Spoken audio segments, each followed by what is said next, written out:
Oh, there you go. Good evening, everyone. Good evening, Mayor. Welcome, welcome, welcome. At this time, I would like to ask the Honorable J.B. Roseman of the 20th Judicial Circuit Court, please come forward.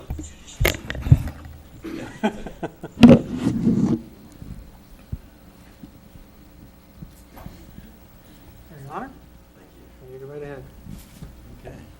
It's my honor to be here this evening as a resident of Bonita Springs. I was very privileged to receive a phone call and asked that I swear in 3 council members. So on my way home from work tonight, I thought it would be a good gesture on behalf of all the citizens of Bonita Springs. So, Stephen, if you'd approach, please. It's a real honor for me to be sworn in again by Judge Roslin, his personal friend. And if you don't mind, Your Honor, I'd like to have my wife and daughter come up, please. Who will be holding the Bible? Have someone here. Sorry to block you, Mayor, but No, that's all right. It's hard to do.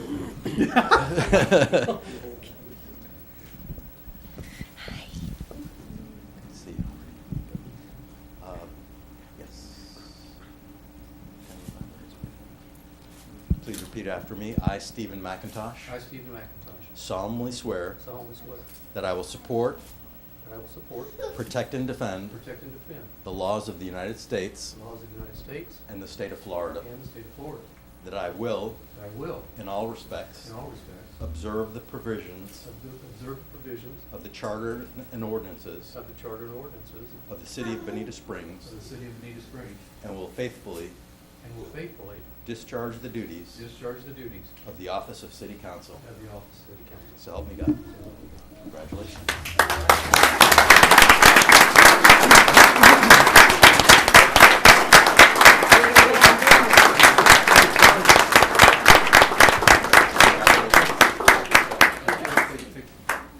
Picture. No photo bombs. Okay, I'll sit down. That's what you think.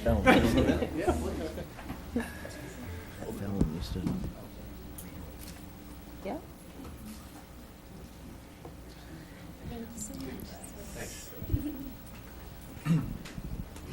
Next, we have Councilman Stephen Slachta. Will someone be holding the Bible? Oh, you're welcome to do that. If you'd raise your right hand and please repeat after me.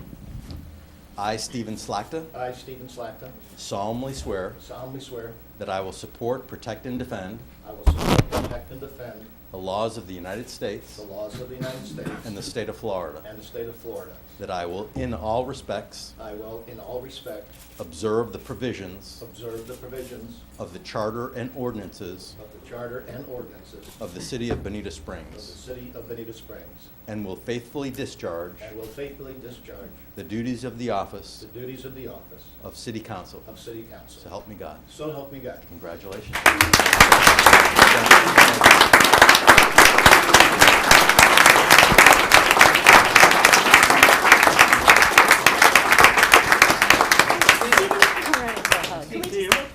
Photo.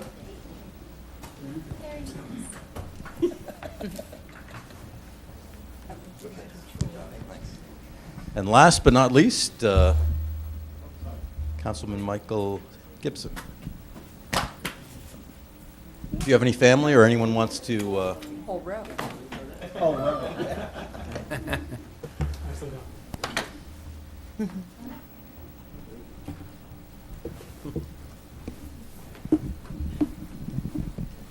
Do you wish to? Great. Good job. Very good. Please raise your right hand. Please repeat after me. I, Michael Gibson, I, Michael Gibson, solemnly swear solemnly swear that I will support, protect, and defend that I will support, protect, and defend the laws of the United States the laws of the United States and the state of Florida, and the state of Florida, that I will, that I will, in all respects, in all respects, observe the provisions observe the provisions of the charter and of ordinances the charter and ordinances of the city of Bonita of the Springs, city of Bonita Springs, and will faithfully and will faithfully discharge the duties discharge the duties of the office of city council. of the office of city council. So help me God. So help me God. Congratulations.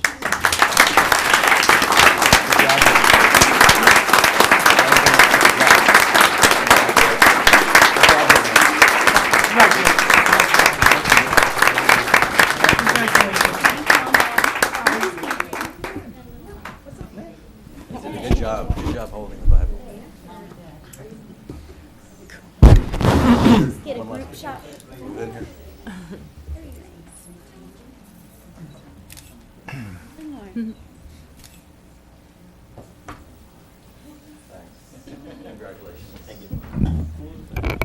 Your Honor? Mayor, thank you very much for having me here. It was a privilege and honor to swear in the new council members, and this court will be in recess and allow you to proceed. Thank you very much. Thank you. Thank you so much. Thank you, My- Your Honor. My pleasure.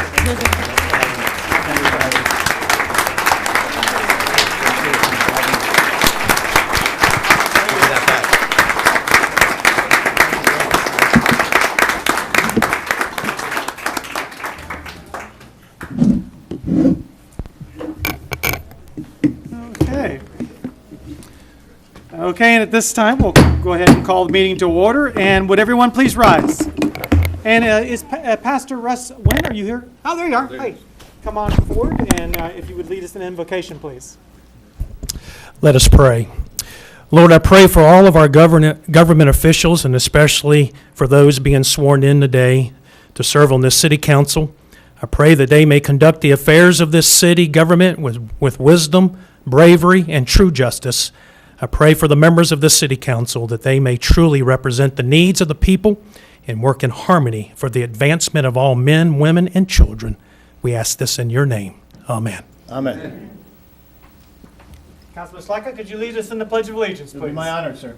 I pledge allegiance to the flag of the United States of America and to the republic for which it stands, one nation, under God, indivisible, with liberty and justice for all.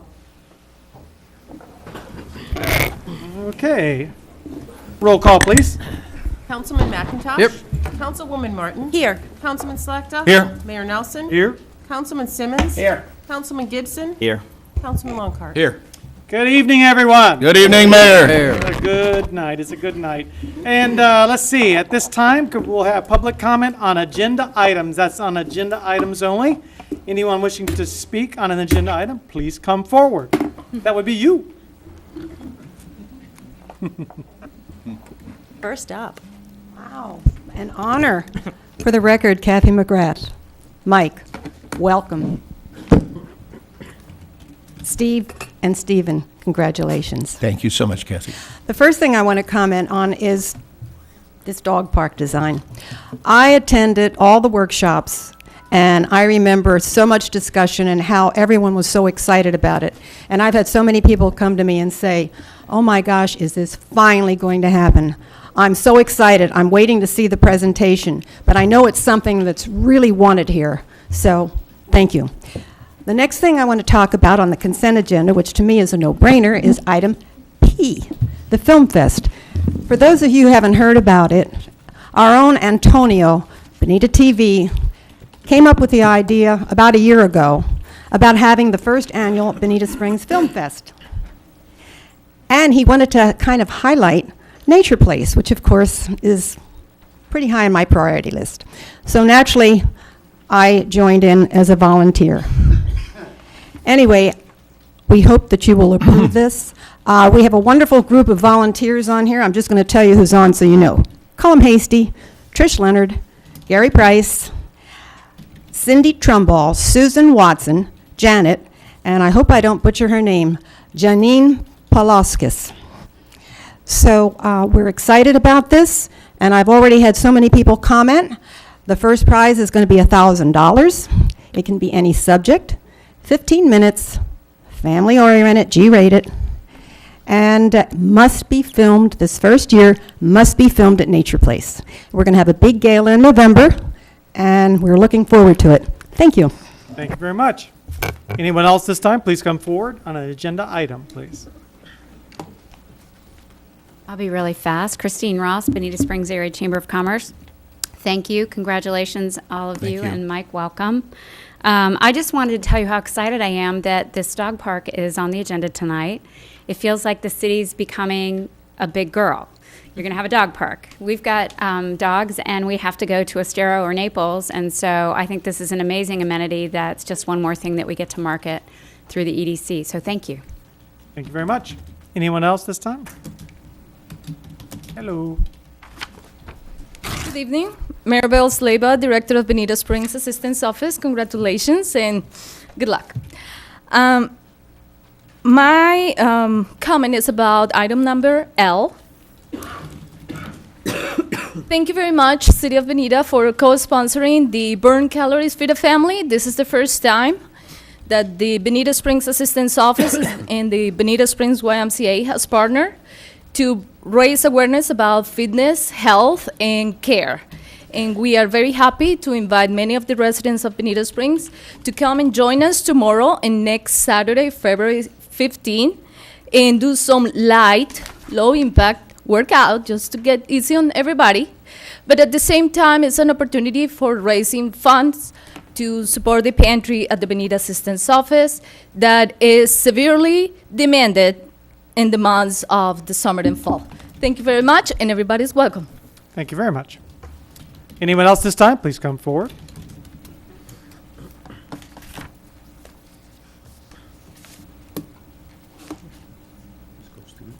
I'll take it from you. Thank you. Good evening, Hello. and congratulations to the new folks on the panel tonight. My name is Russ Lord. My wife and I are living here in Bonita Springs. We're full-time residents. We live in Nothing Like It, which is right off of Pennsylvania Avenue and near Riverside Park. We've been taking our dog to the park now since it became dog-friendly several years ago. There's been a lot of people that have discovered that park, and their dogs have discovered it, and they all love it. And they're there from sunrise to sunset throughout the day. Recently, very recently, we became aware that some people might be thinking about moving our mascot. And I might say, I should have said this in the beginning, the reason I'm here tonight is I'm going to talk on behalf of a dog. It is that dog that resides at Riverside Park 24 hours a day, 7 days a week. It is the statue created by Dale Rogers of Haverhill, Massachusetts. We have come to like that dog and what it represents for us and the way we feel about having that park for us and our dogs. So in the last 24 hours, since we became aware that there might be some thinking about moving that statue to another location, we have gotten together and we have 43 people that signed this petition within the last 24 hours. And I want to take the time just to read what it says briefly. We, the undersigned, representing ourselves and our pets that frequent the pet-friendly Riverside Park, request that you make a commitment to retain the dog statue created by Dale Rogers of Haverhill, Massachusetts at its present location in Riverside Park. We are people who frequent the park on a regular basis anytime from sunrise to sundown, either daily or multiple times a week. We have come to admire the work of art by Mr. Rogers and how it represents the atmosphere at the park for our pets and us. We enjoy the informal social networking between us humans and our pets. Look forward to the interactions they have with their canine friends. The statue represents all of that, and we wish to have it stay where it is. And I might say that the microchip in its neck indicates that it belongs there. Oh, if I may, since Mr. Mike Gibson is now our new area representative, I would like to present this petition to him and making it his first official activity as our representative. So if you don't mind, I'd like to... If you could go ahead and hand it to the clerk, that would be great. Thank you very much. Thank you very much, and have a great evening. Great. So the message is stay. Good dog. Okay, anyone else at this time? Please come forward. I like that. All right. Seeing none, we'll call public comments on agenda items concluded, and we are to proclamations and presentations. And at this time, I'd like to ask our fine representatives from the Lee County Sheriff's Department to please come forward, Bobby and Sergeant Prez. Notice I left off about 9/10 of your name there, Sergeant. It's a British name, I hear. It's a British name. Yeah, right. There you go. Let's see that. Good evening. What we're here tonight, the city of Bonita Springs wanted to give a certificate of appreciation this essay contest we had during the holiday season.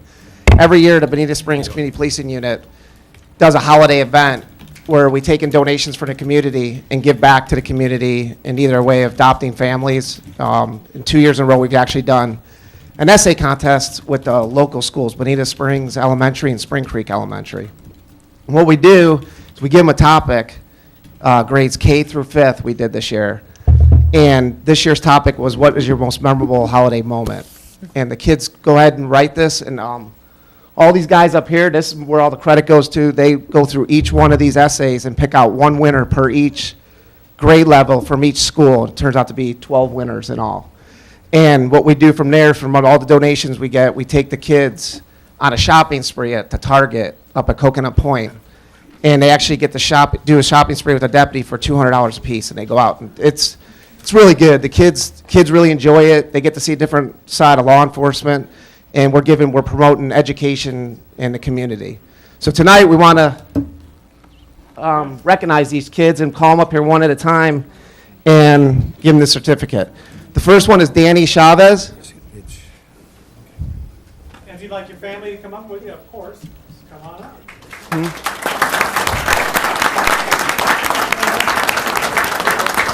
You want to hand that? Put it in and shake your hand. I think we should stand. Oh, sorry. No, Jeff will give it to him. Take a picture with you with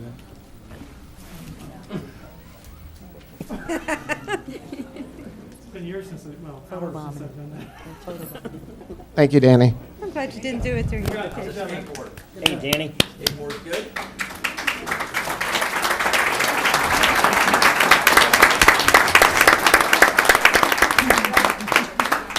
We also gave them their essay the winning essay that they got, and it goes with the certificate from the city. And we appreciate the city recognizing these kids.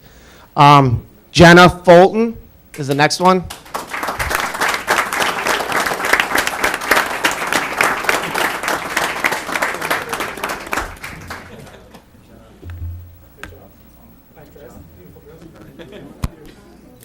Good seeing you again. Nice job, Mom.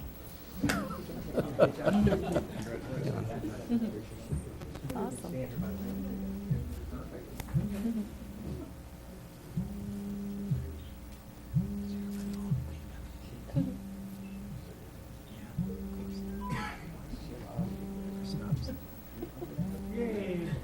Congratulations.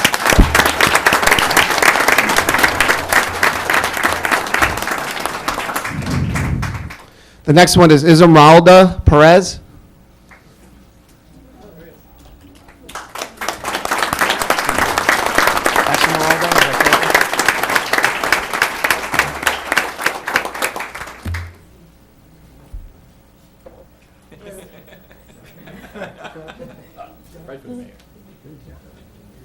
Congratulations.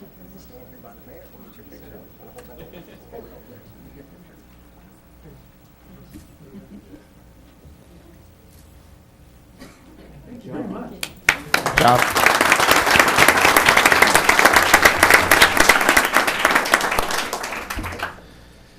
Next one is Diego Banazares. I'm sorry if I mispronounced that. Diego?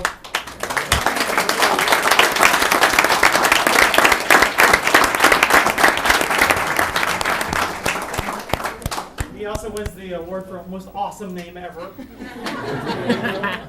Yeah. Nice. Congratulations, bud. Congratulations. You go, Diego, come on over here. Come on over here. To the middle. LT, did you ever write an essay? Hold that right in front of you. LT, did you ever write an essay? That's fine. There you go. That's A good. lot of them. You got it. Yeah. They're probably better, though. Good job. All right. Good job.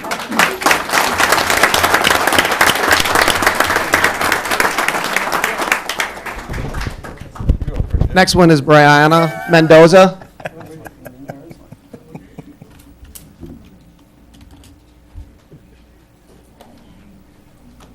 Here she comes.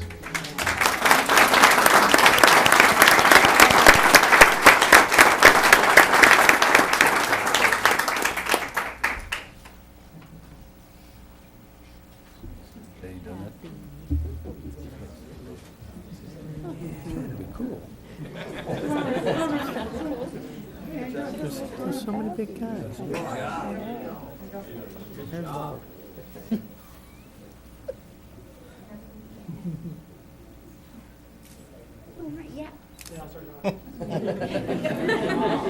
Good job.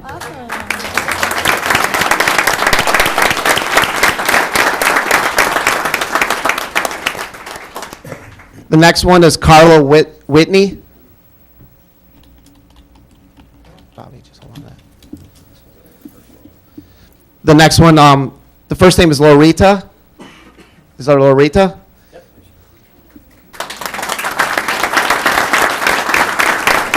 I remember her.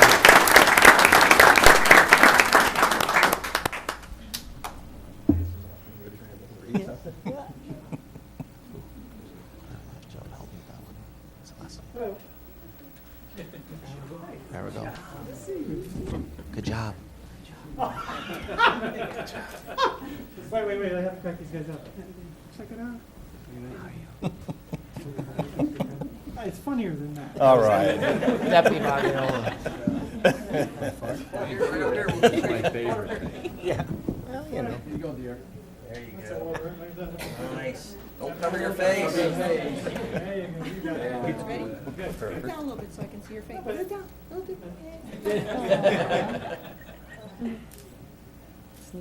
Awesome. Good job.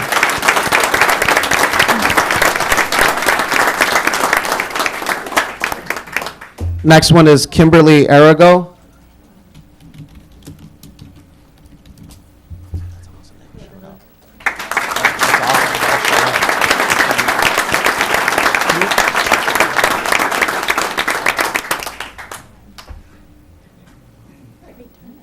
Yeah.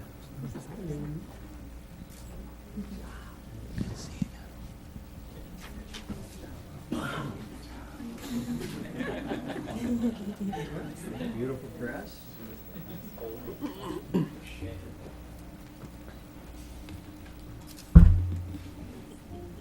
Thank you.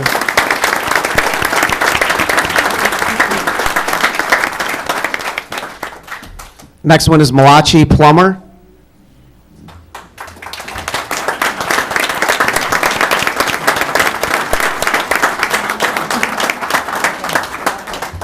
Malachi. I get that with my last name. Everybody butchers it too, so I'm sorry. Congratulations. How are you?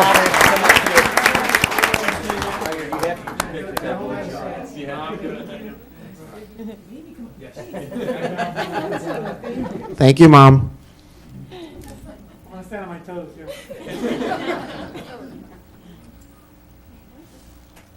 Thank you.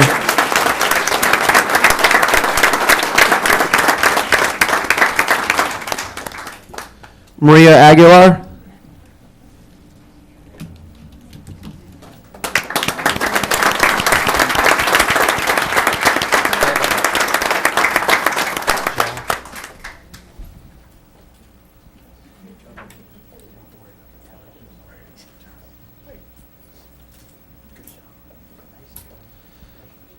You want 2 years.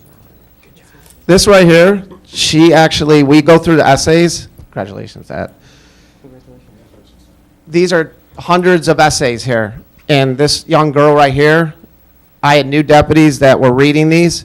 She won 2 years in a row. We had no idea. So we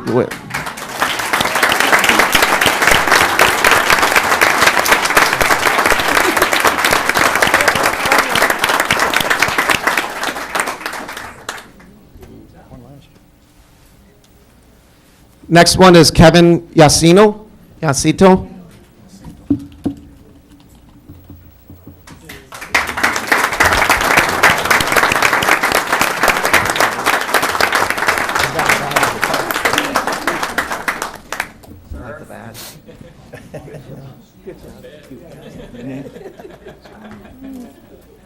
So he was stand by you. Yes, yes. Protection. There you go. Wait, one more. No. You're just a kid. Teacher for shaking your hand.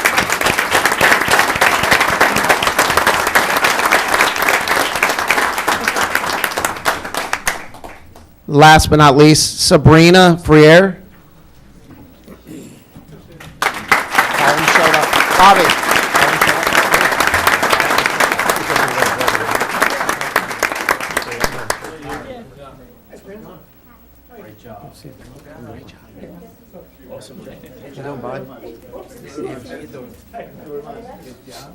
Congratulations, Mom.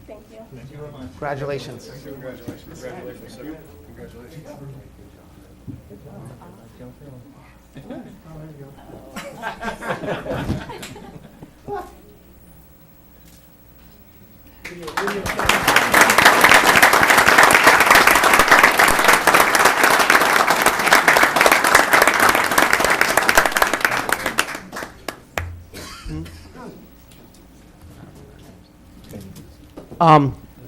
This is the final, all the kids here, I'd like to give them a final round of applause. Thank you very much. Good students right here.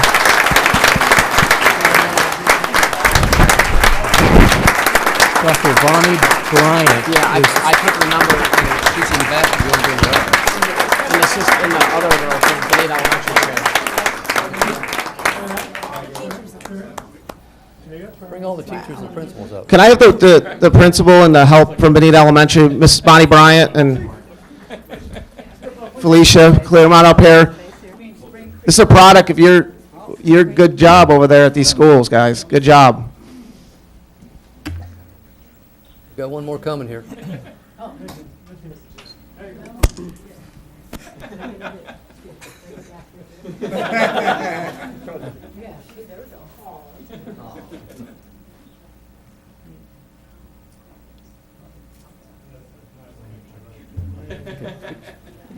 Thank you. Thank you, guys. Great program. Great program. Here you go, man. Thank you very much. Thank you very much. Nice job, guys. Great Nice program. job. Thank you. Thanks so much. Thank you. Nicely done. Good job, man. Good job. I was there. Nice to see you. Thank you. Thanks for all you do. Yeah, he does. Thank you. Thank you. Nice program. Go, thank Nice you. to see you too. Good to see you. How you doing? Thank you. Could everybody give our sheriff's officers another hand, please, for all their hard work? Thank you very much. That was awesome.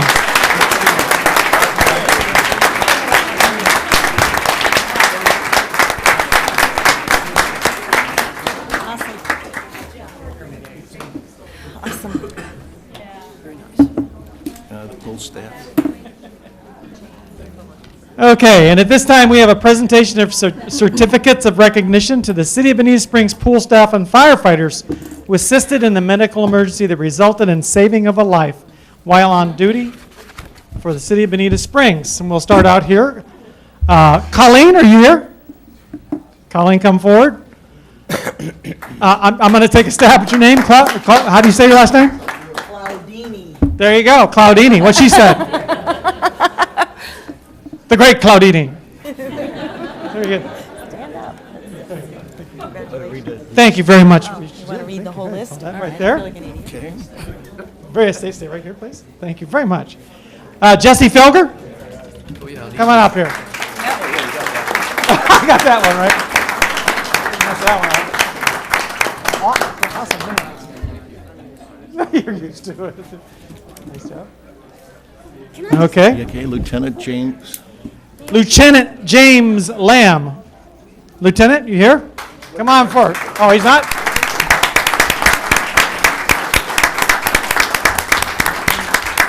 On behalf. All right. Oh, okay. Well, we got We have Chief Joseph Daigle here. Everybody give him a hand. He's going to be here representing the fire department. Battalion Chief.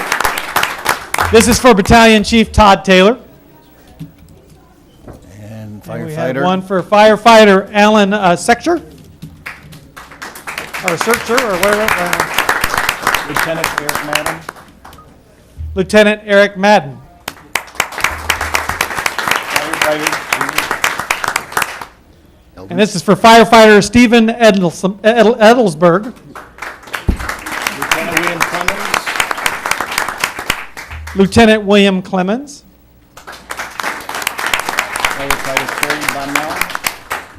and firefighter Terry Bunnell. And at the bottom of this, it says, in recognition of your extreme act of valor in a medical emergency and assistance in saving a life while on duty for the city of Bonita Springs.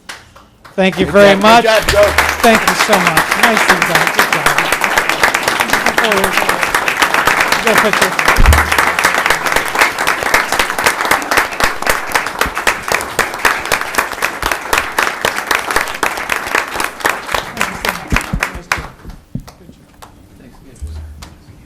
That's it, right? That's it, sir.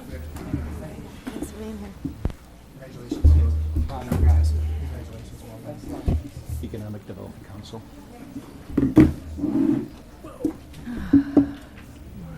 C Economic Development Council. Is that it? Sorry. Okay, that's it with the proclamations. We need to receive the Bonita Springs Estero Economic Development Council quarterly report. Vince, how you doing? It's great, Ben. Thank you very Welcome. much. Thank you, Mayor.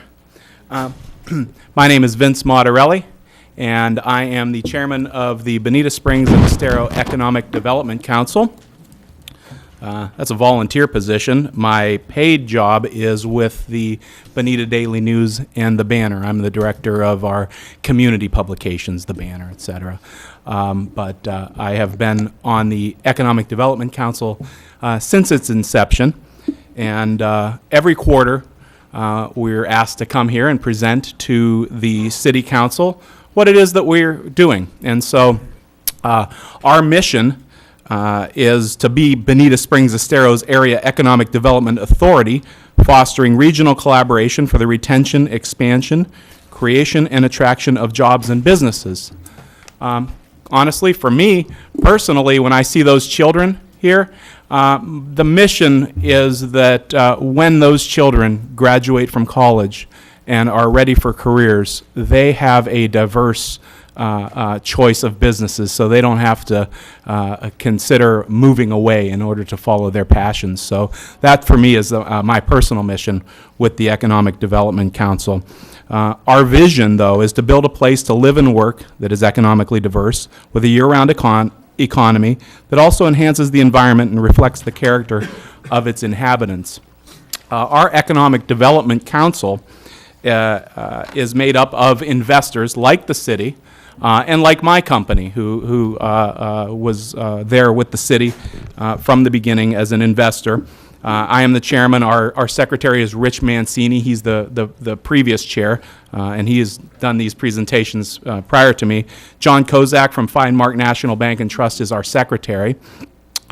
Our directors are people from Physicians Regional Healthcare System, Florida Community Bank. The Estero Chamber of Commerce participates on the board with us and as an investor.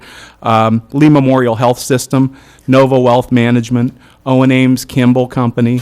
The Estero Council of Community Leaders has representation and invests in this organization. And of course, Mayor Nelson from the City of Bonita Springs. Our resource partners are the City of Bonita Springs, and Carl Schwing here, he is your representative on our board. We meet every single month.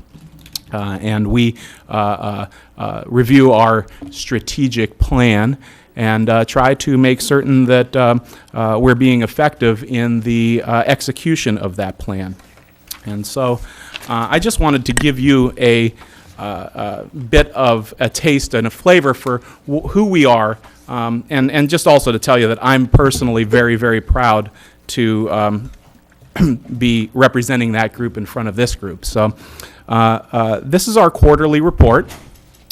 Just to let you know, we will, as often as you'd like us to come in and give quarterly reports on on what it is that we do, we appreciate the opportunity. This is this year, 2014. I'm going to give you a report on the fourth quarter of 2013, but this is the year in our strategic plan where we are starting to really turn marketing as a focus. And so we'll be doing this kind of reporting to the community at large. In fact, we've got some dates set in Estero and in Bonita Springs where we're going to be giving this kind of reports to the community at large. So I appreciate the opportunity to get in front of this group of investors and let you know what it is that we're doing, because we're going to get out there in the community. And the real hope there is that if you understand what we're doing to foster economic growth in our community, that you would then help funnel leads or in whatever economic efforts that we have, because again, as investors, as partners in this process,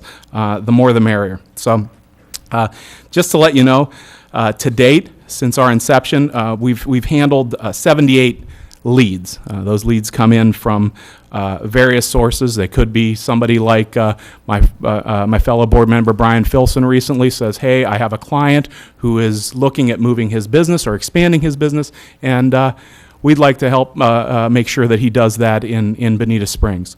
Or it could just be somebody who finds us through a Google search on our website, et cetera. But to date, we've handled 78 leads. Right now, we have 4 confidentiality agreements in effect, and those are 4 businesses that have said to us, hey, we want to get a little further down the road with you. We'd like to have a confidentiality agreement so that we can share some business intelligence about what it is that we're doing moving forward. Some of the things we did back in the fourth quarter, assisted the Promenade and RLR Investments with their vendor recruitment and advocacy related to permitting. You know, the new owners there at the Promenade have moved through repairs and an upgrade process, and we've provided advocacy and information along with some vendor suggestions for them. There's an expansion of a local condominium project, planning and designing underway. We're assisting with them. A local medical supply service provider was consolidating 2 of their facilities. They had a facility in Naples and a facility in Lee County, and we are facilitating their site selection services, their permitting issues, so that they will do so in Bonita Springs. Working with WGA Bradley, it's a mortgage loan company, to relocate within Bonita Springs. We're providing site selection assistance. Their current number of employees is 17, and they're expected to grow to 25 this year. They were looking at space outside of Bonita Springs, and one of the things we do is provide prompt site selection services. We're on the ball for them, whether it be our paid staff or people like me and our board members, our investors, and our partners. But we were able to retain this business in Bonita, and that's year-round jobs in one of our targeted industries. As far as new business relocations, there's a Michigan medical company that is looking to have a corporate relocation. They've got 7 jobs. They plan to create 5 to 10 additional jobs when they get down here by 2015. And we're currently working through the pre-application process with them, with the community development staff. We have a chamber job and resume bank. So Hertz, with their corporate relocation, is having some challenges with their trailing spouses. Their trailing spouses, the success of Hertz's move to Southwest Florida is tied directly to how successful their family is at finding gainful employment and good schools. And so we found ourselves working in that effort. Speaking of schools, we found ourselves getting more and more involved in education, and there's a lot more on that front. And I believe the next quarter, when I come in front of you, I think that's going to be a big theme. We've been attending a lot of educational activities with the superintendent of schools and the school system, because we want to talk to them and we want to make sure that they're creating career-ready students, again, so that we have a viable workforce in place for economic development. We assisted a new technology company, Marbles LLC, in announcing their relocation to Bonita Springs. We wrote press announcements for them, and we helped generate significant press coverage for them. As far as advocacy goes, we attended the Lee County Commission meeting to advocate for the interlocal agreement with the City of Bonita Springs for the Old 41 redevelopment project, and we congratulate this group once again on the terrific progress for the downtown area. We want to work for you and with you throughout this project to bring greater attention to the possibilities that exist there. Again, we're at the ready to assist whatever direction that may go, and that's a very, very positive event for us. We've represented the Southwest Florida by advocating for flood insurance reform. Flood insurance is going to impact every single one of us, whether we're in business or whether we're residential. And we have advocated, and we've seen some movement in the Senate. And in fact, they've passed a delay to the bill. We're continuing now in the House to try to get a bill delaying the flood insurance reform, and we think that we've got a good chance of helping make that happen. It's very important to our area in particular. We launched an advocacy campaign where we supported comprehensive planning for the East Bonita Springs DRGR area. And to that end, we were here in front of this council to give our feedback on that. And we'll continue to do that. And we'll continue to offer our assistance where we think we can be of assistance to you in helping make support the planning for that area. And so, that's an ongoing challenge for all of us. Traffic light at Riverview Corporate Complex. We continue to monitor this situation. We believe we've heard from some of the tenants that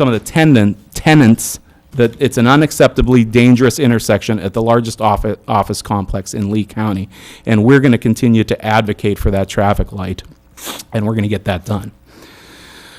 As far as our marketing and public relations, in the fourth quarter of last year, we launched our e-news, which is an e-newsletter. It is a digital via email. It's sharing our economic development. It's sharing our government affairs news. It's highlighting our investors.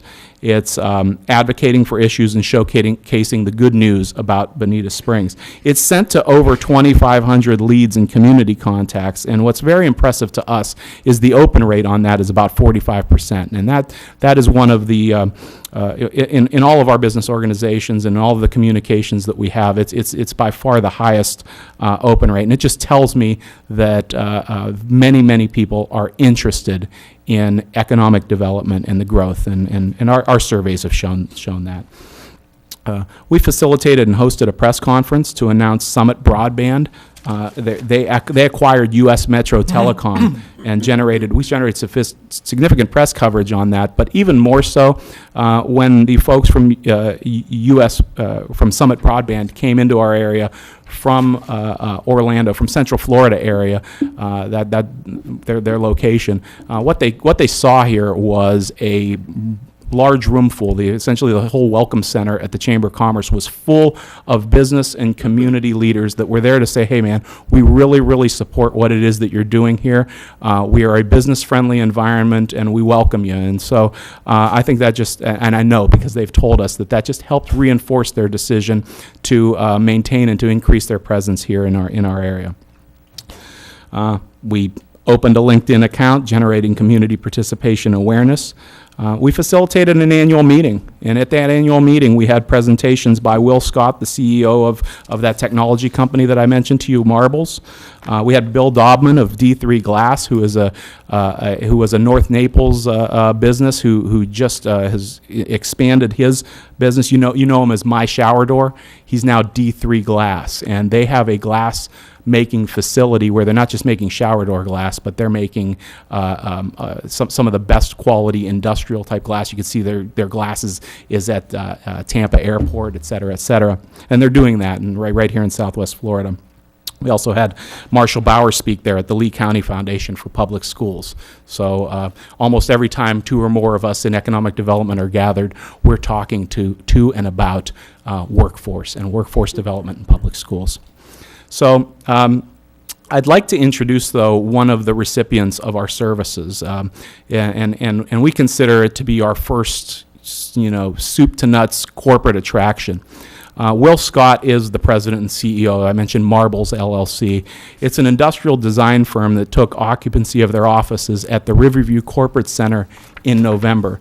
And he wants to take a couple minutes to provide you with a brief overview of his company and his experience working with REDC. So, Will?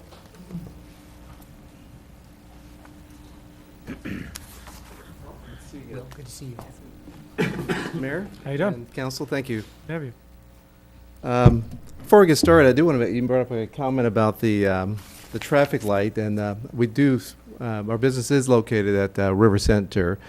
It is extraordinarily hazardous leaving that area at any time during the day, and I would encourage you that it would probably be safer and probably increase the business value by putting a traffic light at that location. That's my 2 cents.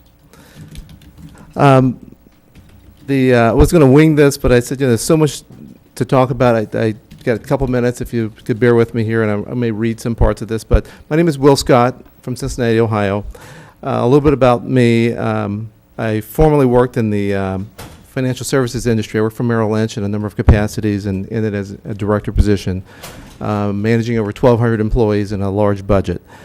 I had designations in that industry, Series 3, 4, 6, 7, 8, 63, 65, and 66. I was also to designations in the life, property, and casualty area. I have a designation from the Wharton Business School as a certified investment management analyst. I am an inventor and a business owner here in town. I have over 25 patents. I've applied for almost 75 more. I participated in a number of government affairs committees throughout my career, and over 10 years experience in CEO roundtables. I was the governor of Ohio for 3 days.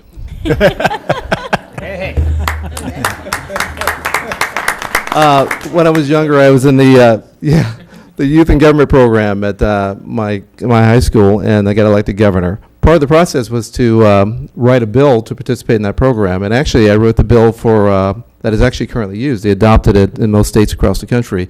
Left on red from a one-way street to a one-way street. I wrote that bill. So, and forgive me for reading. My memory is not as good as it used to be, so pardon me here. Today I operate a small business. It's called Marbles. We are a innovation and an industrial design firm and a patent licensing firm. In my former life as a vice president for Merrill Lynch, I was responsible for developing new offices in multiple cities. This required a great deal of interaction with city government, specifically the economic development programs in these cities. When choosing a location from the office, for an office, we took the path of least resistance most of the time. And what that meant most of the time was if the economic development councils could make it easy for us and provide us with lots of data, we took that road. This is where the EDC comes into play here. My best experiences came when the Economic Development Council was in place. They pointed us in the right direction, helped us cut through the red tape, and they understood business. They operated under a timeline that most businesses understood. In other words, they worked very quickly. The EDC made the right connections and introduced us to the right people. Because of this economic development program in most of the cities, we were able to bring hundreds of jobs to these cities that had these viable programs. Fast forward to today. Let's talk a moment about my small company. We looked into moving to the south here from Cincinnati, and we considered Austin, Texas, Boca Raton, and Southwest Florida. My team visited all 3 of these locations, and it was because of the over-the-top work of the Economic Development Council in Southwest Florida that we ultimately moved here. We were introduced to commercial and residential real estate professionals, bankers, local lawyers, accountants, employment agencies, government officials, and anyone else that we needed to make connections with right away to make the right decisions. Making these connections and doing it in an exemplary and expedient time frame would not have been possible without the EDC. Sometimes we forget the second and third tier contributions companies make to our community. For example, my company Marbles, a small company. However, we've already contributed to the Florida community by working with Florida companies. These contractors and vendors and other professionals we employ also buy goods and services from other Florida companies. These companies also employ residents of Florida. This would not be happening if the Economic Development Council had not encouraged us to move to South Florida. And we still work with the Economic Development Counselor on a regular basis, providing valuable connections and input about decisions we have to make.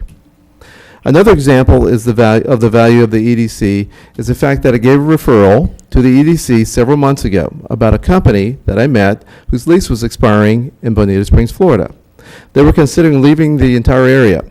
However, the company does 9-digit revenue in the mortgage business and employs over 20 employees with above average income.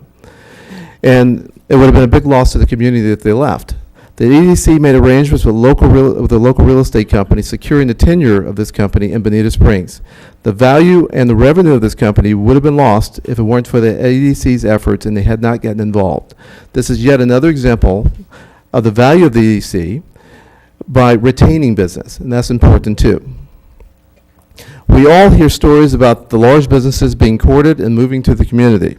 This is very good news and necessary. However, we sometimes overlook the fact that the largest opportunities come from small businesses that have an opportunity to grow into large businesses.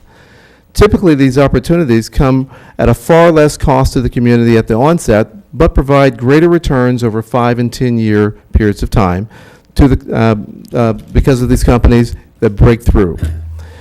This is another example that the EDC is a relevant and important part of the community. You currently have one of the most competent and, I believe, the most results-driven economic development councils that I've ever seen. I've worked with a number of them across the United States.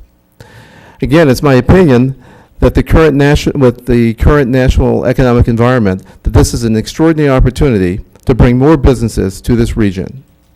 And it would be my recommendation to apply additional funding and grow the Economic Development Council well into the future. Relevant business development comes from building bigger business and more profitable businesses. That's just my 2 cents. Thank you very much. Thank you. Well done.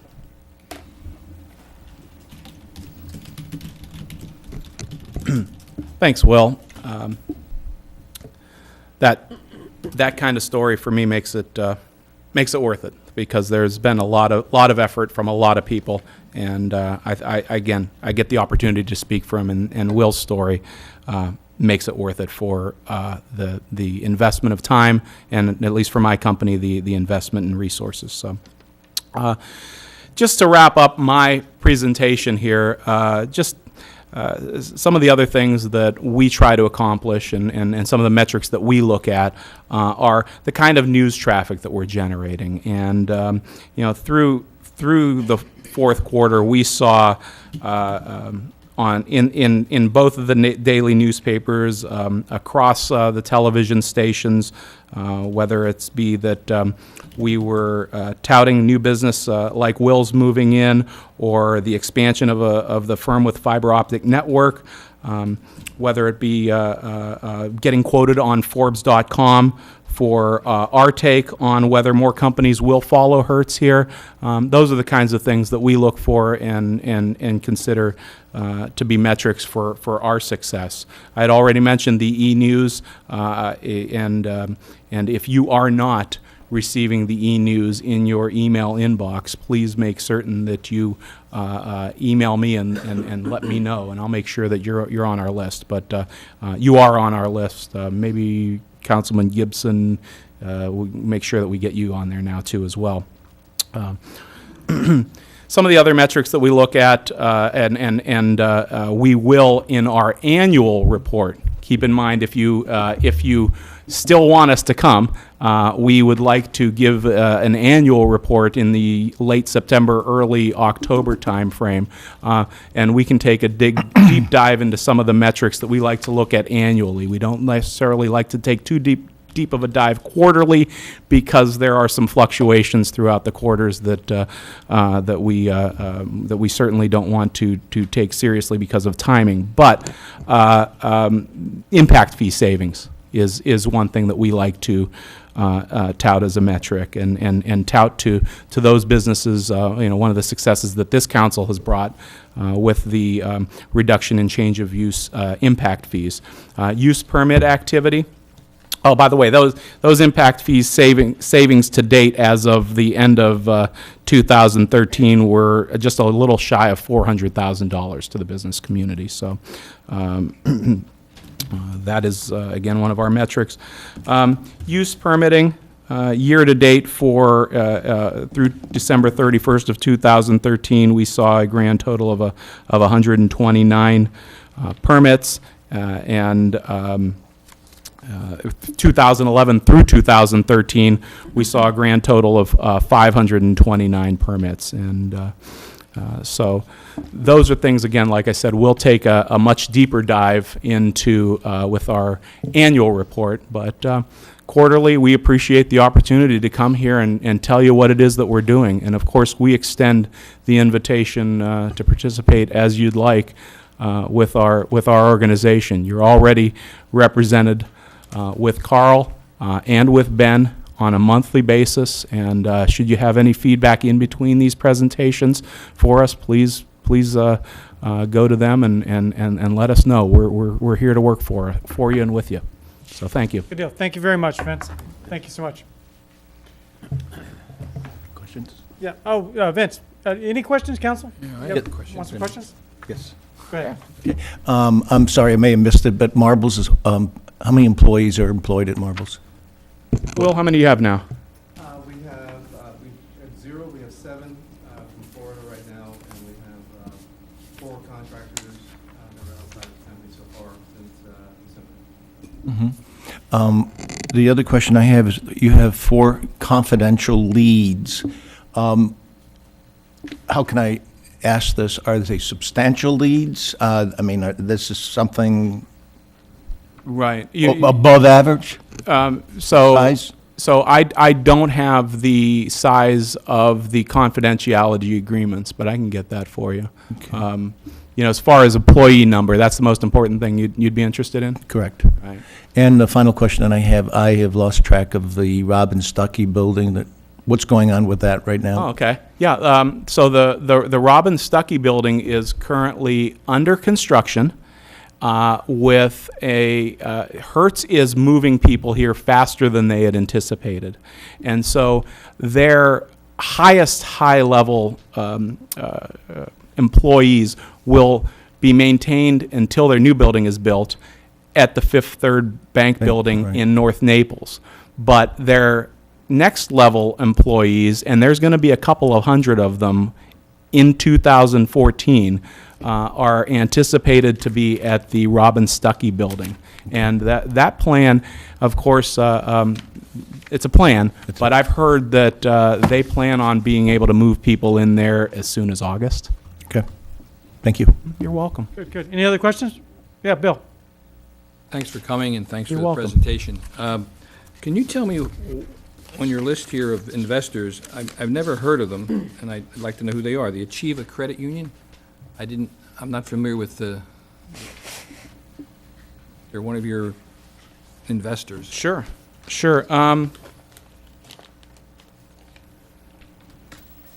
Christine, where are they located? Where is their branch? Okay. So they're located out of Cape Coral. Oh, okay. Well, okay. The second question, would it be possible, when you come again, when you have businesses that you're doing business with, that we could be provided with the name of the company, their address where they're operating from? Because we all come in contact with people that need things, and if we know somebody that's involved in these kind of things, I'm sure the rest of the 7 council will do that too. But I'd like to know that so that I can refer. I can't refer if I don't know. Sure. So not only our investors, but people like Will, who we may have touched and impacted, and they've come down here. It would be very helpful to have that, because it's the opportunities here in Bonita Springs are probably as good as anywhere in the country, and I think that would be helpful to everybody here. You won't have to wait for me to come back here. We'll make sure that you get that very quickly, because again, the more that are engaged here, the merrier. Thank you. Okay. Any Absolutely. other questions? Comments? Vince, thank you very much. You're welcome. For your work. Thank you very so much.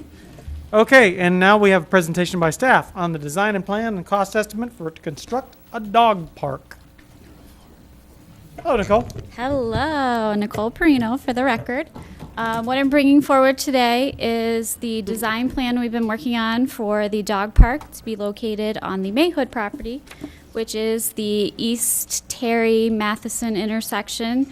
The property we have at the light there that currently looks like something's going on because that's dredging soil that's being placed there for cost savings, so we can use it for fill on that property. So what I'm going to do is just give you a brief overview of what we've been doing. Actually, this dog park is already currently budgeted in this year's budget for $300,000.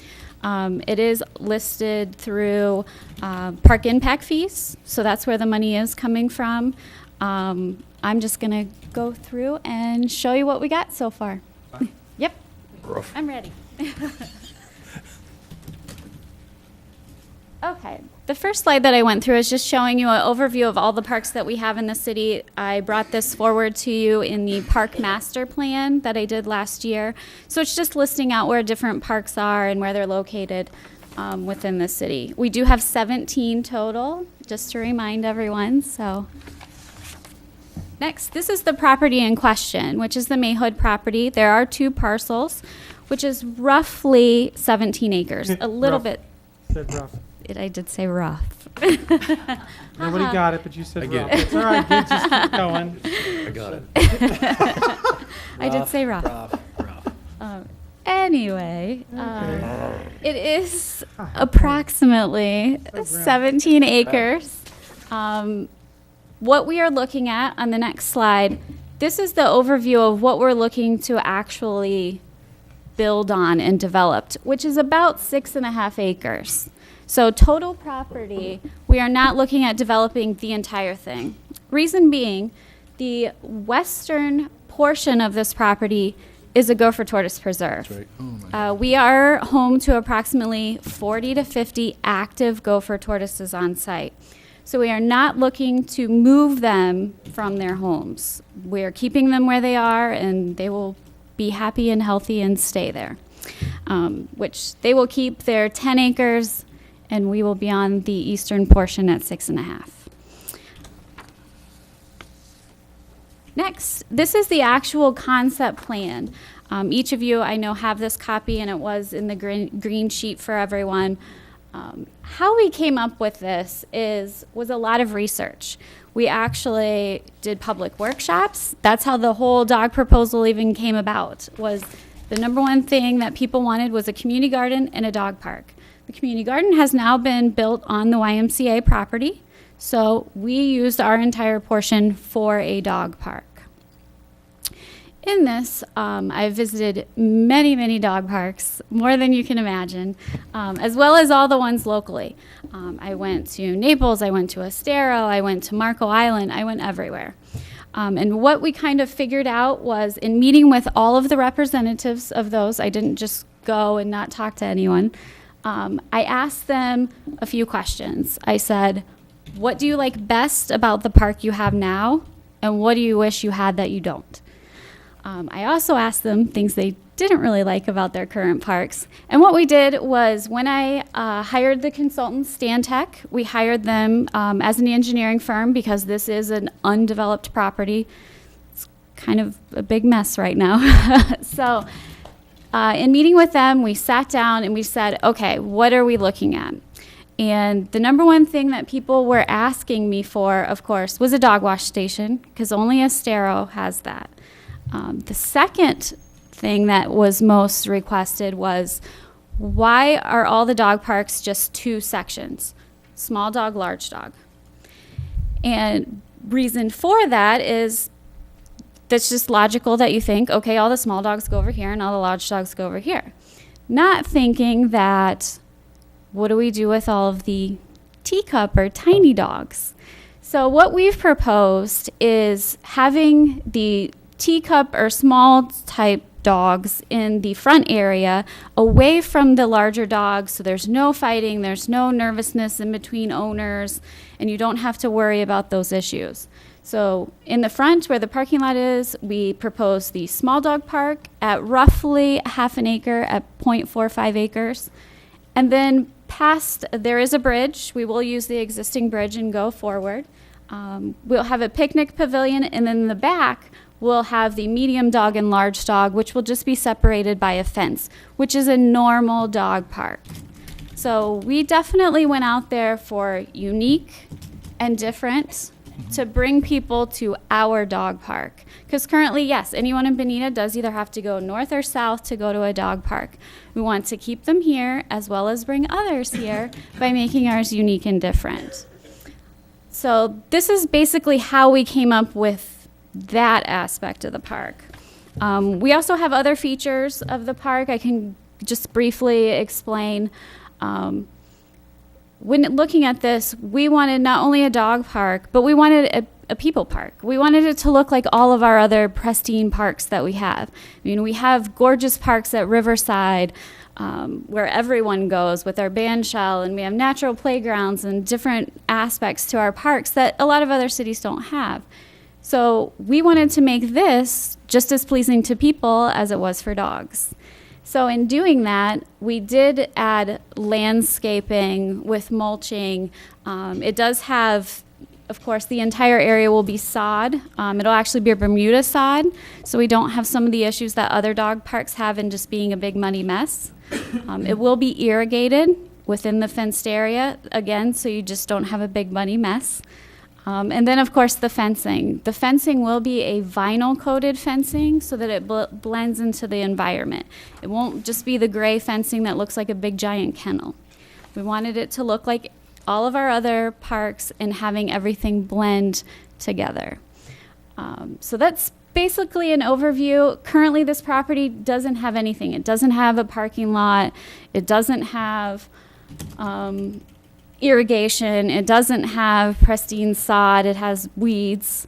The one thing that we can use in this park is a lot of the trees are staying. We're not removing them. We're utilizing a lot of the natural areas that we already have.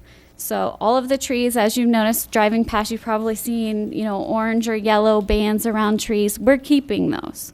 And we're using those into our plan so that we're not having a huge budget of trucking in trees for shade, because you have to have shade.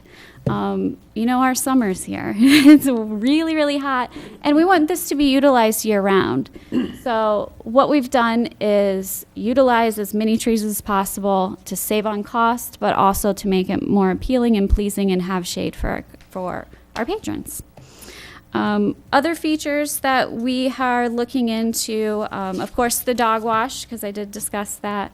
The red square near the medium and large dog, that's actually going to be a picnic pavilion so that people will have a place to go and have picnics or parties or birthday parties. And then eventually down the line, maybe we'll add a play structure or something for kids. That's not proposed currently, but those are all, of course, things that we could do. The parking lot, of course, again, will be there. Another feature that is been asked for by many people, as you see along the western edge, there's an asphalt multi-use trail. And of course, we're looking on, I'm the liaison to the Bicycle Pedestrian Committee, so we're looking at walkable city. Everything's walkable, bikeable. So what we're looking at in this property is having that multi-use asphalt trail, and it will connect to Bonita Drive. So you'll be able to get from East Terry to Bonita Drive through this park. So that was a big thing that people did ask for, and just being on the property many, many times, you'll see it. People are just going straight through there, walking, biking all the time. So that was something we wanted to highlight and make a trail. I know it has been brought up by a couple of people as to why asphalt. The reason we can't use shell is because it cuts the little doggy's paws. So we do have to be careful in that sense as to the type of materials that we use. Also, bikers said that shell was a little tough, and sometimes their tires would get stuck in it and things like that. So we did get more feedback from the community saying, please have it be an asphalt path, because that way it's ADA accessible, which we always try to do in our parks. But it makes it easier for everyone, as well as pet friendly. So we did use the asphalt in certain areas. We did, of course, try to minimize that as much as we can. If there are areas that we can use mulch, we are using mulch. So we're trying the best we can not to just have a big asphalt park, which is what none of us want. We have already met with BSU, the fire department, community development. So we have discussed permitting. We've discussed what our needs are in terms of fire. They are good with this plan. They are good with our parking lot. Because there isn't a structure on site, we don't have to have a big turnaround, because they're never going to bring their 48-foot ladder truck to a property that doesn't have a building on it. It's more of a brush truck is what he told us that they would be using. So they are happy with this, fine with it. In speaking with BSU, we already have water hookup to this property. We actually still pay for this service. So the only thing that we would have to do is apply for a meter, and that's it. So in terms of getting it through the different utilities and companies, there isn't any issue that we've come across. And then lastly, get to this here. We all want to talk about money. In terms of money, I have listed a breakdown of real numbers. These numbers did come from Stantec, but we did verify them based on costs that we are spending now in our other parks, in our Public Works Department, in other departments. So we know these numbers are pretty close. Of course, you know, when you put something out to bid, you know, you're crossing your fingers, it's going to be as close as it can. Our main huge costs are going to be fencing, irrigation, and sod. Those are just going to be the biggest issues because of what we're building, a big giant dog park. So those are instead of it being a huge structure cost, because there isn't going to be one, that's where you're getting your large costs from. So we've added pretty much everything in here: the dog wash station, recycle bins, signage, trash cans. I mean, anything you can think of that a dog park needs, benches, all the different things that you're going to need, because of course you need benches and picnic tables and seating areas, because the owners aren't going to want to stand there the whole time. It is a social park, so everyone does like to socialize throughout the park. So in the end, it is coming up to be, before any contingency, and I'll get to that in a second, we're looking at $313,000 roughly. Of course, we only have $300,000. So what we are requesting, of course, is an increase, which I have laid out here. Our current budget approved is $300,000.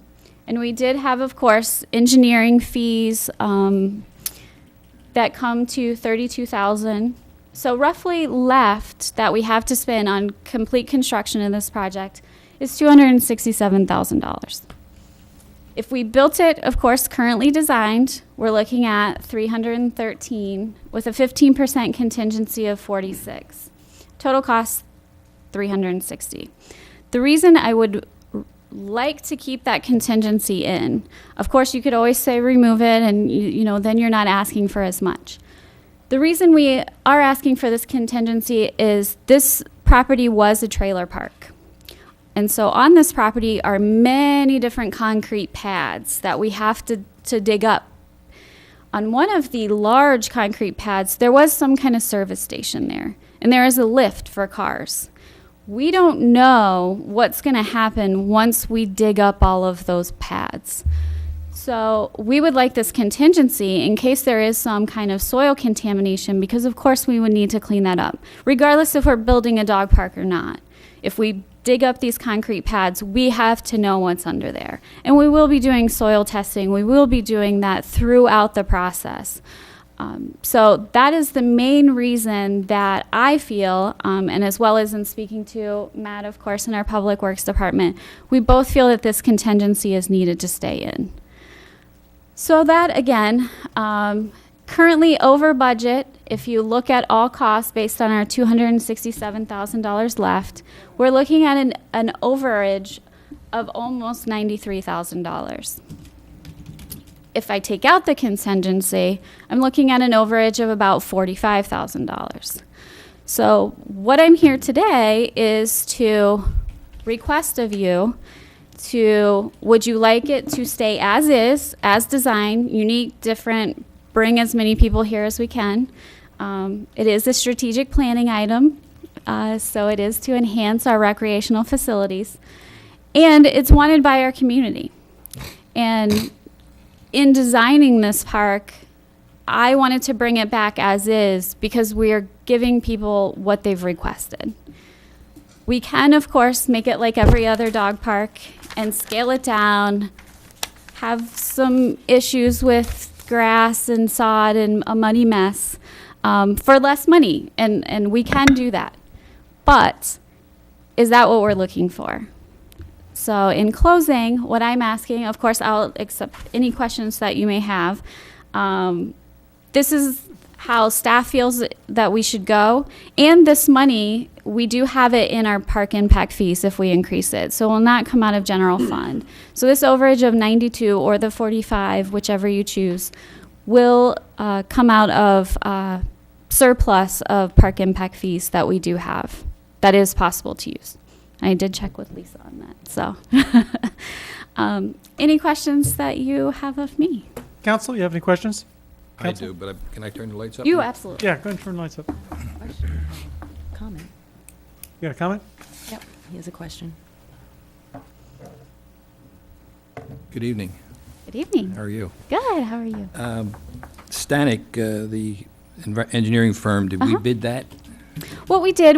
We had a miscellaneous park project. We went out for proposals, and we did choose firms. I did interview 5 different firms before we chose Stantec. So we did look at 5 different firms first. And that's where $32,000 went so far? Yes. Okay. Second question, on all these items that you have listed here, that's the Centex provided the information? They provided the information with the help of our staff. What they did was they provided all the information. We looked at, double-checked all the numbers to make sure that they were real and what we're actually paying for these things. Okay. Do we plan to bid for all, there'll be different vendors for all of these? There's quite a list here. I don't know if one... No, what we're actually going to do is once the bid documents are ready to go, which they're on hold right now because we don't know what way you're going, but Stantec will be preparing those bid documents, and it will be a sealed bid as a whole project. So construction companies will have to bid on the entire project, not separate. The next question is, and I'll defer to Janet, have the Spanish people in Spanish Gardens know about? They do, okay. Yes. So any information from them in terms of? Nothing negative. Okay, well, that's Yep. good. That's No, good, they're okay. our community is looking forward to this. Yes, Okay, it's positive. thank you. You're welcome. It's about time we did something Janet, with you had a it. comment? No, I just wanted to comment on the presentation and say I'm very excited about this. This has been something that, we've heard from our residents that they've wanted. And I think, and I agree with you, that if we're going to do it, we just need to do it top-notch. It shouldn't be a quasi-halfway thing. It just needs to be, Bonita Springs needs to put our stamp on it and say we did it right. So I'd like to go ahead and make a motion that we do approve the addition of the contingency for the $92,000, and then we'll just keep our fingers crossed that we don't have to use it. But it will be there if you need it. Okay. There's a motion. Is there a second? Second. There's a second. Carl, let me ask you a question. Does it matter when the contingency is put in there, whether it's put in before or after the bid? Well, what I would have to do is if it did come higher, I would have to come back to you and ask for it at a later date. Right. If I may, I think at this time what staff is asking for on the motion is, do you want to go with the design, recognizing that the design as proposed potentially would come in based on the probable cost estimate at a higher number than what is currently under budget, or do you want staff to scale it back? Right. That mean Right. that's Yeah. We that's understand. the simpler Right. question. Yeah. Okay. Now, and I would like to add, too, for council's information, that, and again, and Nicole said this, but we're going to be using totally park impact fees. So it's an opportunity to increase our capacity in our park department with a facility that people are asking for. Now, you cannot use, going forward, you cannot use park impact fees for annual maintenance. That would be a general fund issue going forward. But for the construction of this park, all these dollars, we can use park impact fees that we already have established. We're not waiting for money to come in, it's already there. All right, let me ask you about the original. I'm gonna let you make you go back to the No, original drawing, absolutely. but they're up to the top. There's some property left on this piece of property. Yep. Absolutely. Right. Oops. Yep. Go back there. Uh-huh. Up towards the upper part of that. Would there be room someday to go ahead, and we've talked about allowing an access road for that community to go in there, and or being a recreational place separate from this park for Rosemary Park? There Because- can be recreational. The roadway isn't possible just because of the gopher tortoises and the gopher tortoise issue. They're on this entire property. I have to fence in sections so the gopher tortoises don't go there. Right. The dog park fencing will actually be buried a foot underground so the tortoises can't get there. If I put any sort of road access, I would have to fence that off, which we can, Right. but I would have to fence off that entire area to do that. So that northern section across there, that at one time that had been laid out as being affordable housing. Yep. Mm-hmm. Something like that. But Yep. there are gopher turtles on there now, right? There are gopher tortoises on all of the western portion, and then there are maybe one in the back half where we're not looking at Right. developing. We can move one, of course, for $900. There is a fee to move gopher tortoises. Right. So that's something we can look at at a later date. Currently, there's room in the future to do something there else. is room, yes. Okay. All right. Absolutely. Good. All right. Thank you very Yep. much. Any other comments, questions? Yes, Mike, go ahead. Actually, what would be the reoccurring fee that we'd be paying? We're out of looking the at town? roughly, based on what other dog parks are budgeting yearly, we're looking at roughly $15,000 a year. That's an operational repair and maintenance total. Because we do, of course, have mowing costs.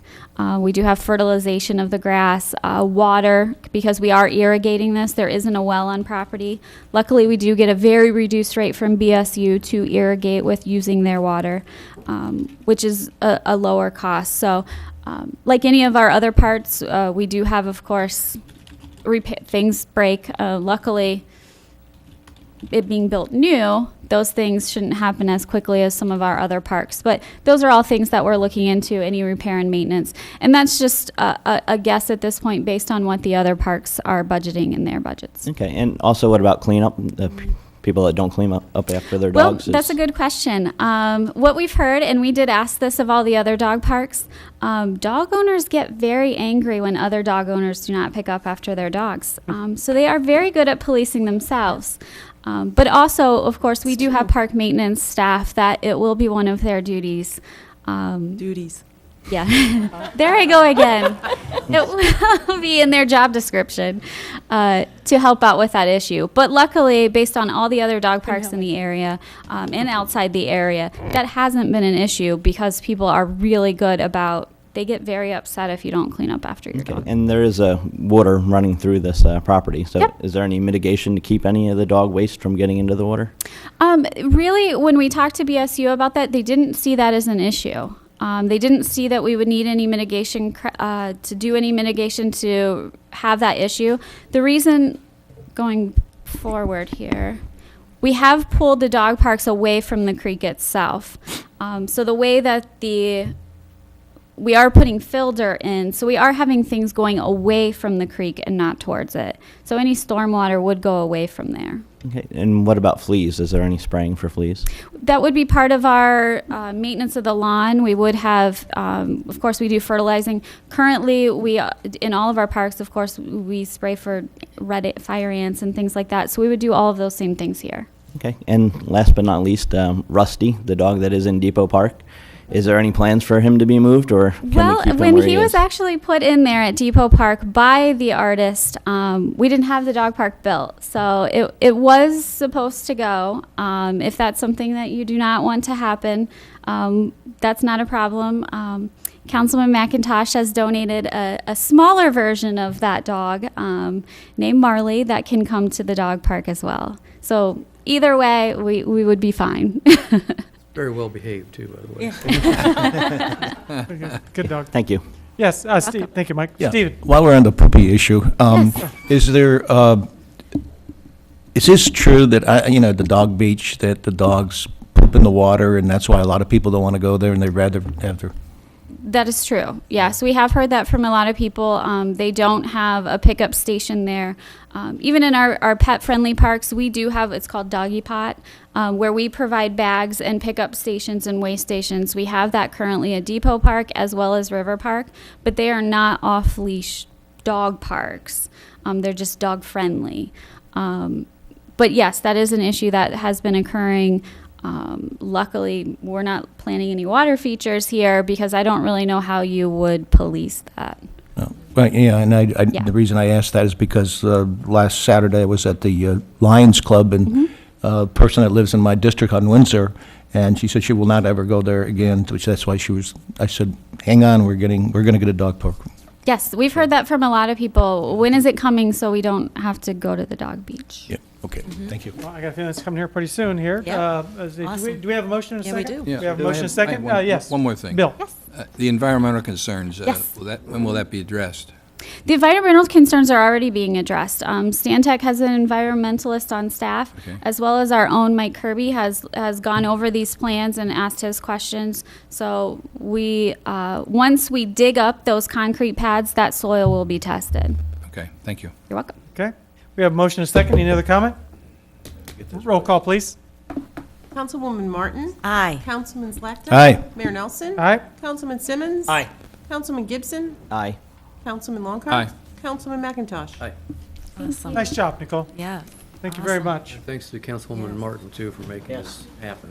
Thank you. Thank you. You're welcome. I'm thrilled. Thank you. Okay, and now we have the consent agenda. Council, we'll take a quick look at it. It's a long one. It's A Yes, it through is. Q. Are there any items on there that you would like to pull at this time? Take your time. I move to approve. We have a motion to And a approve. second. And there's a second. Any other discussion? We all good? Roll call, please. Councilman Slackton? Aye. Mayor Nelson? Aye. Councilman Simmons? Aye. Councilman Gibson? Aye. Councilman Longcott? Aye. Councilman McIntosh? Councilwoman Martin? Aye. Okay, we are to public comment. Anyone wishing to speak at this time on any matter, please come forward. You're losing them, Mayor. I know, I lost him on that poopy comment. Good evening, and congratulations again to the... I'm sorry, Frank. Wait 1 second until I get some.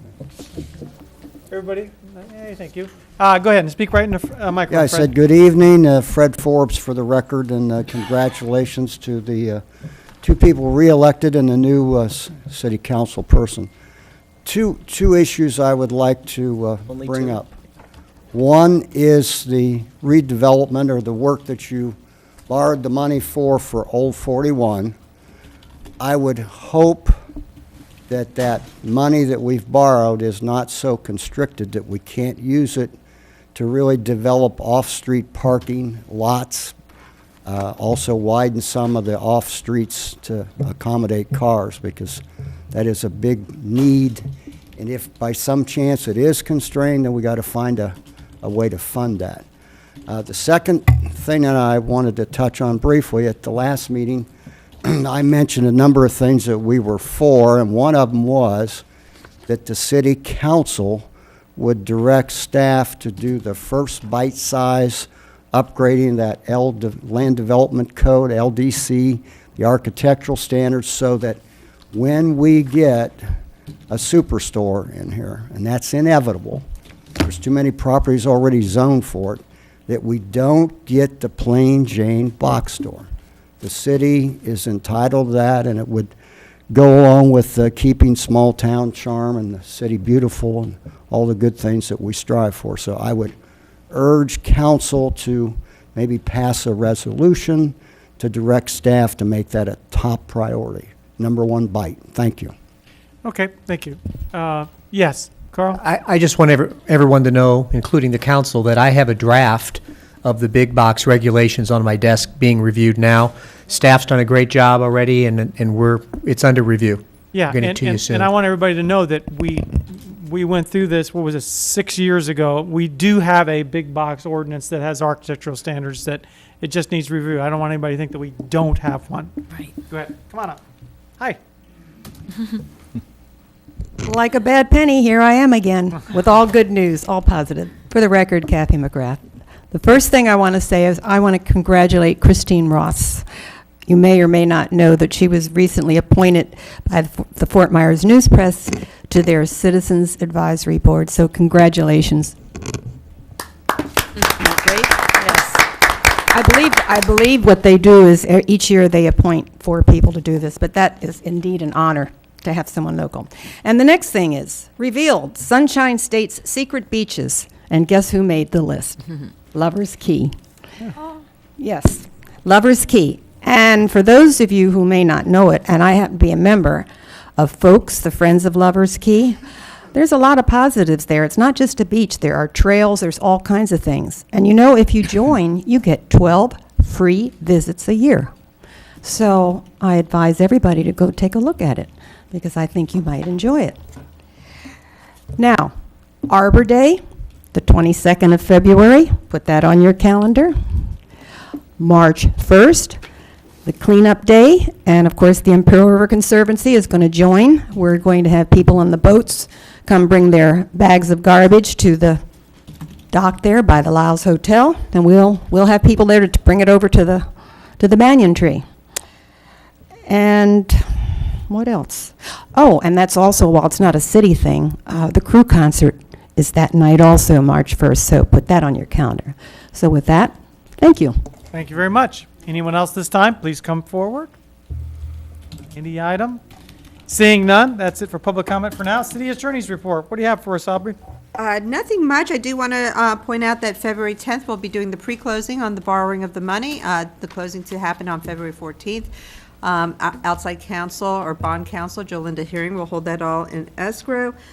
Just letting you know also that we have settled the sidewalk case where we did have a slip and fall on sidewalk. Insurance settled that the other day.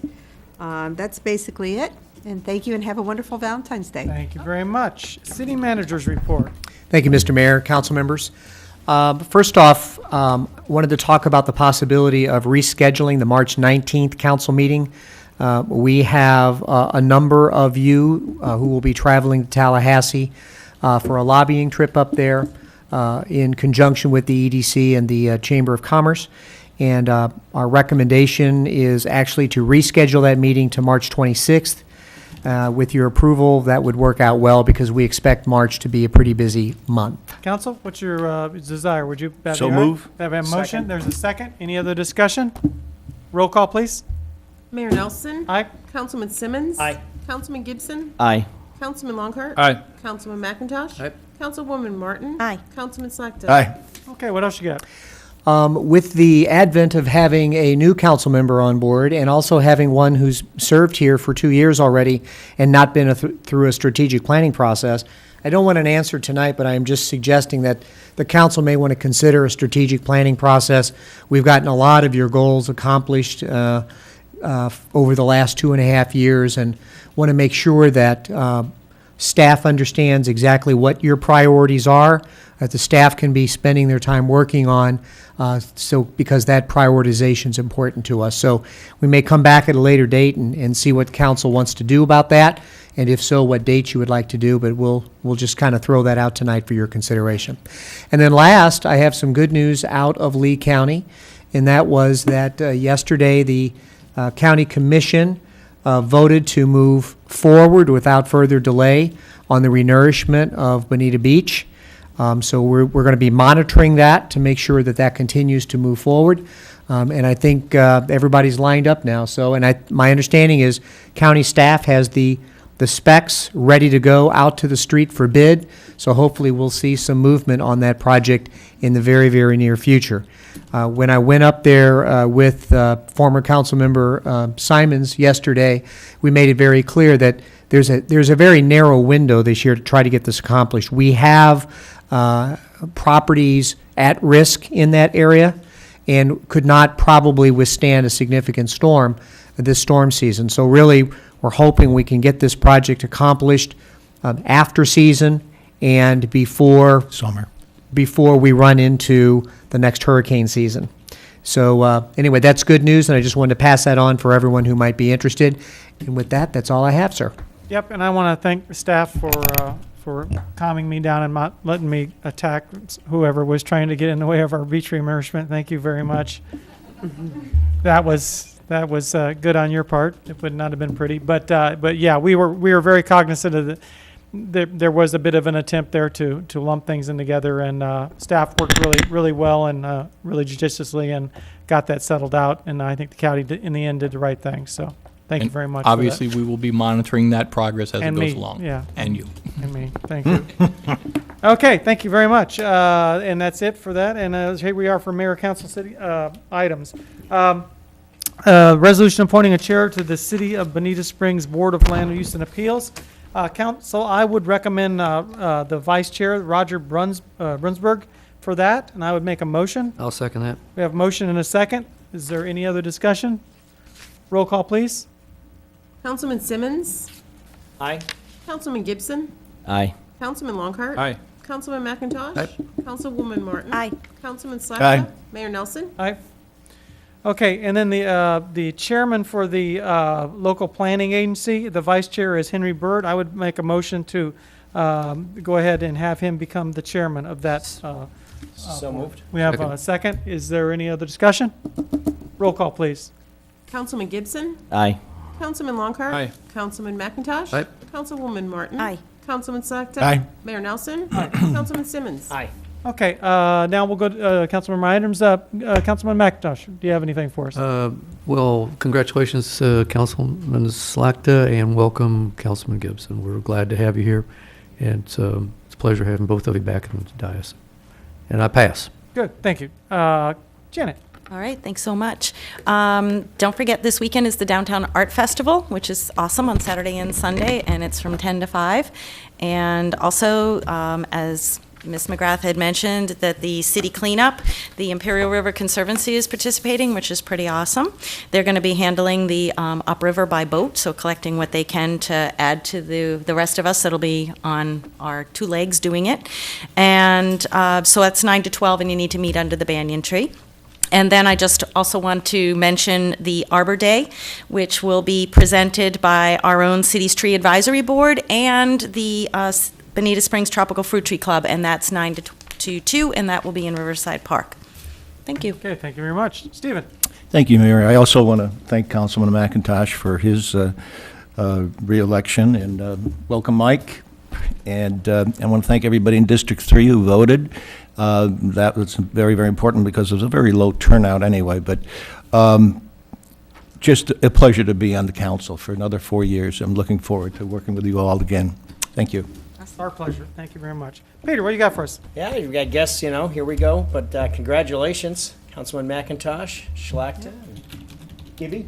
I guess Mike Gibson, congratulations. I'm glad to have you here. Look forward to serving together with each and every one of you. And thank you very much.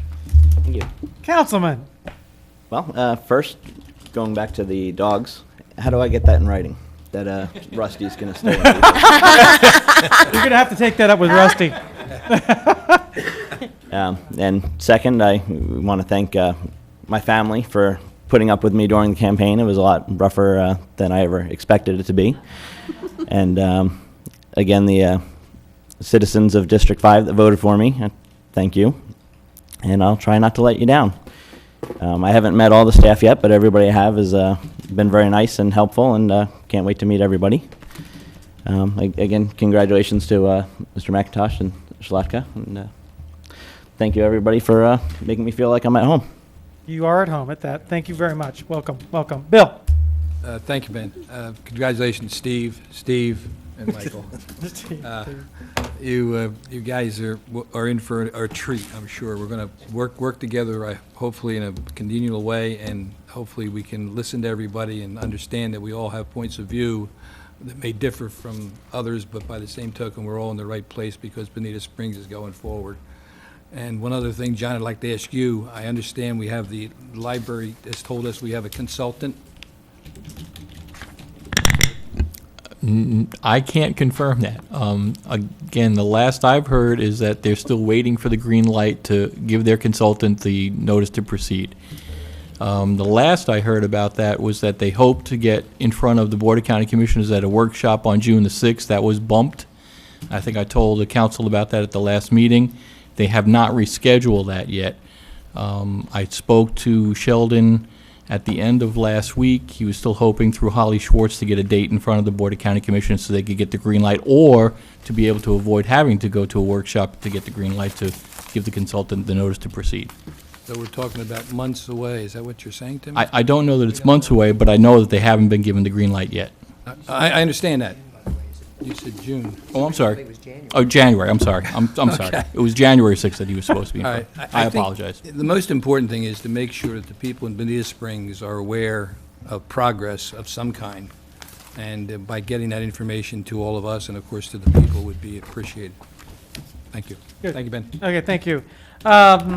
Just a couple of things. I have been keeping a close eye with staff's help on the Bigger Waters Act and that mess that was created and the collateral damage thereof, which translates into a lot more money for all of you who live on or near the water, or sometimes not even near the water, in a flood-prone area, so far as that may be. It is translated into actually causing people who usually pay $5,000 a year in flood insurance paying $25,000 a year the very next year, which actually puts people out of their homes and actually makes them to where they can't sell their homes. We've been able to, through the help of the chamber and a lot of other people, the Florida League of Cities, and our senators, it's passed the Senate, something that's going to delay those expenses. I was invited to go along with the Florida League of Counties, Mayor Larry Kiker, Commissioner Kiker, and some of the other mayors, and we've been waiting to see if they actually had an agenda before I went to Washington, D.C., all the way up there, because I don't want to waste any of your money. But they do have a really good agenda. I am going to go. I'll be going next week. We're going to go ahead and make the rounds in Washington and see if we can't get our House of Representatives to go ahead and follow through with that. For some reason, that's extraordinarily difficult. I don't know why. But, well, keep your fingers crossed. We hope to give the people some relief here until they can figure out a way to soften the blow to some of the people out there. Or we don't need to be in a position where people are losing their homes again. It's just ridiculous. So wish me luck on that. I'm not sure if we'll have any luck, but we're going to give it a try. We have to try. I want to congratulate all of you. Mike, congratulations and welcome. You've got a great council here surrounding you. We've always been lucky in the city of Bonita Springs for the past 14 years to have council people who care about their community.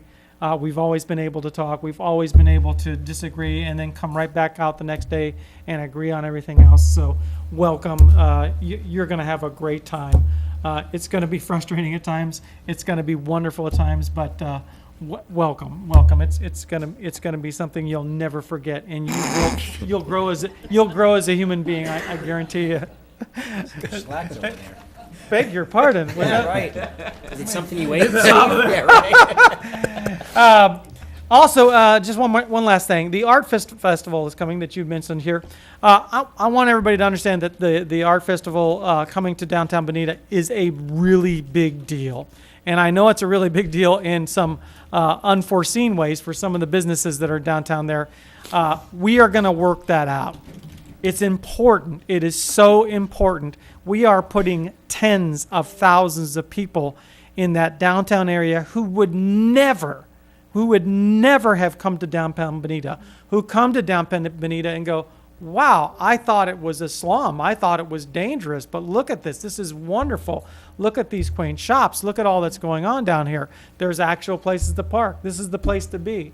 When I went to the 2 days that I went to the Art Festival, I didn't see a person that I knew at the Art Festival. These were all new people, new faces.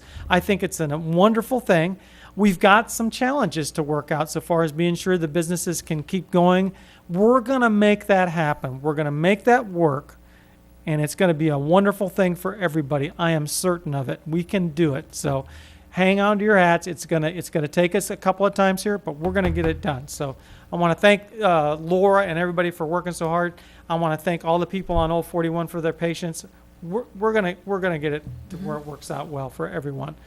And with that, Move to approve the minutes. Move to approve the minutes. Is there a second? Second. We have a motion and a second. Is there anything else? Roll call, please. Councilman Longcott? Aye. Councilman McIntosh?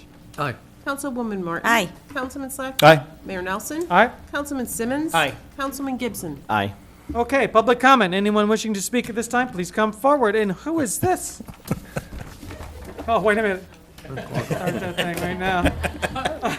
Hey, don't I have 4 minutes 3 times at a meeting? Listen, if she's the what was the penny? I'm sorry, ma'am. lucky penny? Could you please address? Oh, thank you, sir. Thank you. Just from the peanut gallery now. Congratulations, gentlemen, for coming back and your new taking a swipe at this. I don't think you know what we shanghaied you into yet, but it's going to be a wonderful experience for you. And a wonderful experience for our city. So thanks for coming back again, you guys. I just want to mention, you did mention about water here a lot tonight.